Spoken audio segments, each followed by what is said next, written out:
El nacimiento de Gaia. No se puede decir mucho de lo que ocurrió en los años que siguieron al conflicto, salvo que fue una época de esplendor y progreso. Cada raza empezó a florecer y avanzó rápidamente en diversos campos, desarrollando las artes, la filosofía e incluso nuevas ciencias. Se fundaron ciudades y se formaron los primeros reinos, algunos de los cuales llegarían a convertirse en grandes imperios. Al principio, los recién llegados no tuvieron mucha relación entre ellos, ya que cada raza estaba situada en lugares alejados del orbe. Solo el humano, esparcido por todas partes, pudieron encontrarse con varias a la vez. Por aquel entonces, el hombre aún vivía en un estado de cultura bastante primitivo, pero gracias a la influencia de las otras civilizaciones, poco a poco comenzó a encontrar su lugar en el nuevo orden. Fue una era en la que lo sobrenatural se encontraba presente en todas partes. Los brujos manejaban con facilidad las fuerzas místicas, y la línea que separaba el mundo de la vigilia y el material era tan fina que todo tipo de criatura podía manifestarse físicamente. Los Chahat y las Beril actuaban continuamente durante el desarrollo, realizando pequeñas intervenciones y dando conocimientos a unos y a otros. Les enseñaron los principios de la magia y observaron con agrado cómo sus clases eran rápidamente asimiladas.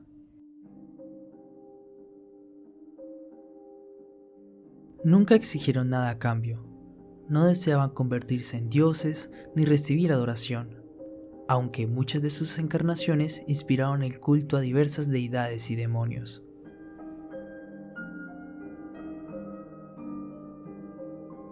Con el paso del tiempo, cada facción empezó a sentirse más atraída por ciertas razas y culturas, principalmente aquellas que evolucionaban de un modo más afín a sus ideales. Como los primeros nacidos, las civilizaciones que más rápido progresaron fueron los Sylvains y los Duxarids. Los Sylvains se acercaron a una filosofía de Zayel, que mantenía que todos los seres tienen derecho a vivir en un orden establecido de completa igualdad, y progresaron de acuerdo a esta idea. Por el contrario, los Duxarids desarrollaron una cultura más similar a Gaira, cuya ideología aseveraba que el fuerte debe tener autoridad sobre el débil para evitar el caos y la destrucción. De ese modo, los Duxarids avanzaron militarmente a un ritmo vertiginoso, desarrollando armas de gran potencia y enfocando el uso de la magia para la guerra. Inevitablemente, las diferencias ideológicas entre las dos razas culturales quedaron claramente constatadas y las relaciones entre ambas razas comenzaron a volverse más tensas. Finalmente, los Duxarids llegaron a la conclusión de que si las cosas seguían evolucionando de ese modo, todo Gaia se encontraría sumido en la anarquía, y por tanto, decidieron que había llegado el momento de imponer un nuevo orden. Dirigidos por Gestal Noa Orbatos, su primer emperador, comenzaron la que sería conocida como la Guerra de la Oscuridad. Puede que, simplemente, algo en ellos fuera demasiado humano y les impulsara a luchar. La Guerra de la Oscuridad. La guerra fue cruenta y tanto los cielos como la tierra se tiñeron de sangre. Zayel y las Beril observaron aterradas, pero decidieron no intervenir abiertamente para evitar que Gaira hiciera a su vez lo mismo. En un principio, los Duxarid enfocaron todos sus esfuerzos en contra de los elfos, quienes no eran capaces de hacer frente a su poder beligerante. Dominaron demonios, elementales y dragones. Levantaron fortalezas voladoras capaces de arrasar ciudades enteras, y además, a pesar de ser menos de la mitad de sus enemigos, con su habilidad marcial, uno solo de sus guerreros podía acabar con más de 10 adversarios Sylvain. Muy pronto, los Duxarid abrieron varios frentes más contra otras razas, pensando en su prepotencia que no había ninguna fuerza sobre Gaia capaz de hacerles frente.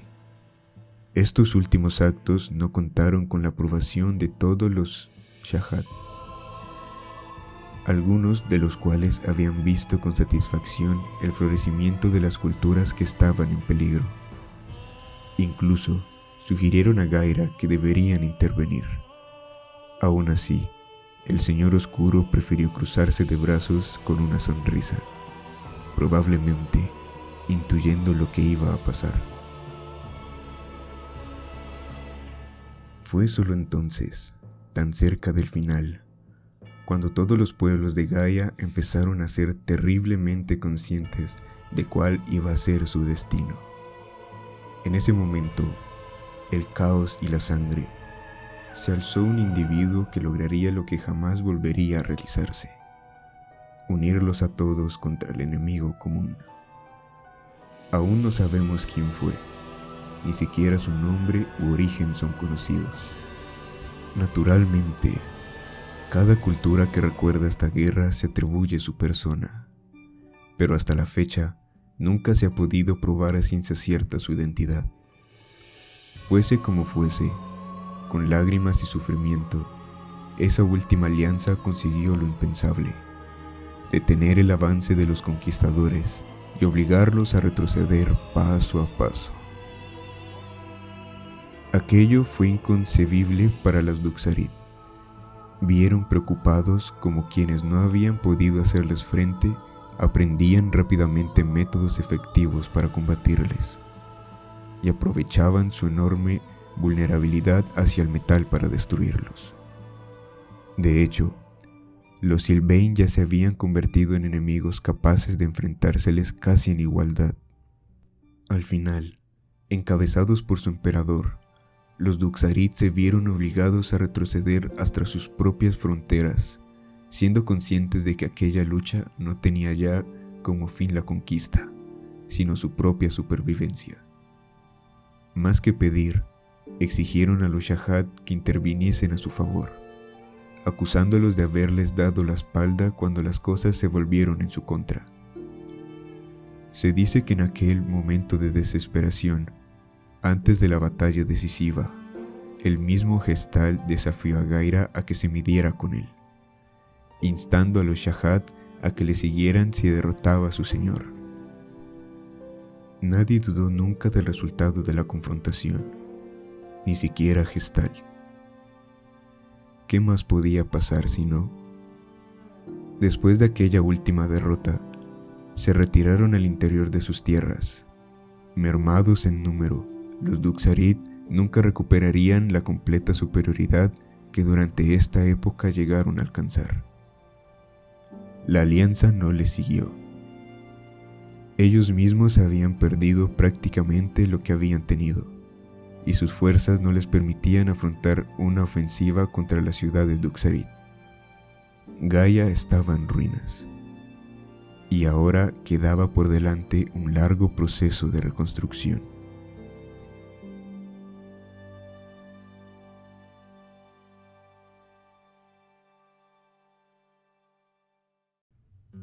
La era del caos. Todos los pueblos habían quedado terriblemente afectados por la guerra, en especial el Imperio Élfico y el Duxarit. Las relaciones entre las distintas razas estaban destruidas, pero aún así hicieron un esfuerzo por seguir adelante. Muchas abrieron sus fronteras y empezaron a cooperar entre ellas, en especial las que habían formado parte de la alianza. Sin embargo, nunca existiría la misma confianza de antaño, por temor a que se repitiera sucesos similares. Fue sin duda una era extraña, en la que unos pocos individuos alcanzaron niveles de poder desorbitados, convirtiéndose casi en dioses. Algunos eran capaces de alterar las mareas con su mera presencia, partir montañas en dos y borrar ejércitos enteros con aterradora eficacia. Poco a poco, tanto los Shahad como las Beryl empezaron a intervenir menos en el mundo, dándose cuenta de que posiblemente su elevada participación fue la que en antaño propició aquellos acontecimientos bélicos. Sería entonces cuando los humanos, los menos dañados por el Holocausto, nos convertiríamos en una verdadera potencia. Extendidos por todas partes, levantamos numerosos reinos e imperios, hallando la fuerza en nuestro número. De la noche a la mañana surgieron nuevas culturas y civilizaciones, algunas de las cuales perduran hasta la actualidad, mientras que otras se sumirían pronto de la nada del olvido. En aquella época, miles de años atrás, incluso nosotros llegamos a dominar secretos sobrenaturales, y aquellos que ostentaban el poder doblegaban a los débiles bajo su dominio. ¿No resulta irónico que, en uno de nuestros momentos de mayor apogeo, nosotros mismos fuéramos nuestro peor enemigo? Muy pronto, los reinos humanos enzarzaron en numerosos conflictos internos, tratando de acaparar lo que era de sus semejantes.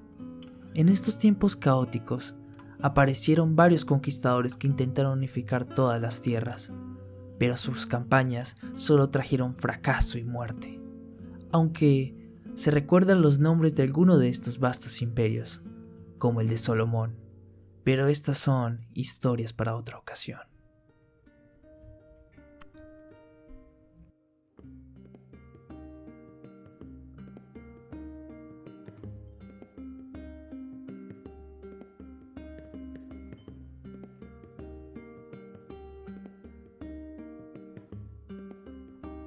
La era del caos.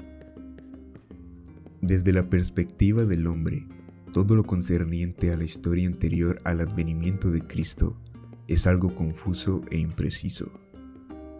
De aquello se han ocupado principalmente la Iglesia y Tolrauco, quienes ocultaron o destruyeron la información que no deseaban que fuese conocida. A pesar de todo, ya sea por tradición oral o por la minuciosa y secreta labor de algunos historiadores, aún se conservan algunos fragmentos de esas eras pasadas. El inicio del largo periodo conocido como la Era del Caos tiene unos orígenes inciertos. Si bien es verdad que la mayoría de fuentes determinan su comienzo como consecuencia de un apocalíptico conflicto, generalmente referido como a la Guerra de la Oscuridad, existen escasos testimonios de algo que se remonta a más de 10.000 años antes de la llegada del Mesías. Solo podemos aseverar que este ciclo fue extremadamente largo y vio el nacimiento y la caída de grandes imperios. De hecho, muchas de las culturas que existen hoy en día en Gaia germinaron durante estos siglos. Haciendo honor a su nombre, fue una edad caótica, llena tanto de maravillas inexplicables como de horrores. Durante ese tiempo, el hombre caminaba junto a seres que, en la actualidad, no son más que considerados como cuentos de hadas. Cada pueblo forjó sus propias leyendas del final de esta era, como los mitos del Holst en los páramos del norte, las revelaciones del Eyad en las ardientes arenas de los desiertos, o la desaparición del emperador eterno en la lejana Barja. No obstante, esas son historias para otra ocasión.